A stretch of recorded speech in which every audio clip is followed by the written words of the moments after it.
পবিত্র রোজার মাসের শুরুতেই গাজায় সব ধরনের পণ্য সরবরাহ বন্ধ করে দিয়েছে ইসরায়েল। রোববার সকাল থেকে গাজায় কোনো পণ্যবাহী ট্রাক প্রবেশ করেনি।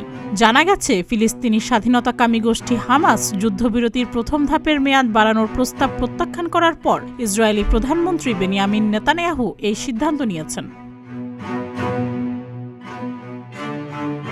পণ্য সরবরাহ বন্ধ করায় গাজার মানুষ আবারও না খেয়ে থাকার শঙ্কায় পড়েছেন। খাদ্যের অভাবে সেখানকার মানুষ ময়দা, রুটি যা পারছে তাই খুঁজছেন, যেন সারাদিন রোজা রাখার পর অন্তত ইফতার করা যায়।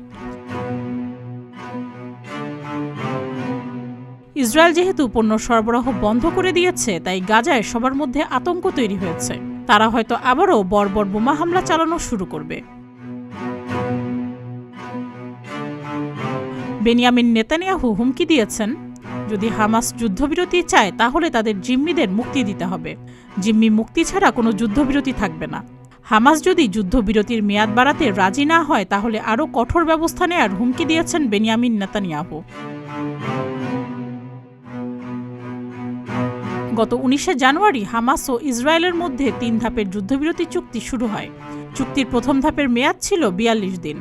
প্রথম ধাপটি শেষ হওয়ার আগেই দ্বিতীয় ধাপের যুদ্ধবিরতির আলোচনা শুরু হওয়ার কথা ছিল, কিন্তু ইসরায়েল চুক্তির শর্ত ভঙ্গ করে প্রথম ধাপের মেয়াদ বাড়ানোর প্রস্তাব দেয়, যেখানে আরও জিম্মি মুক্তি পাবে।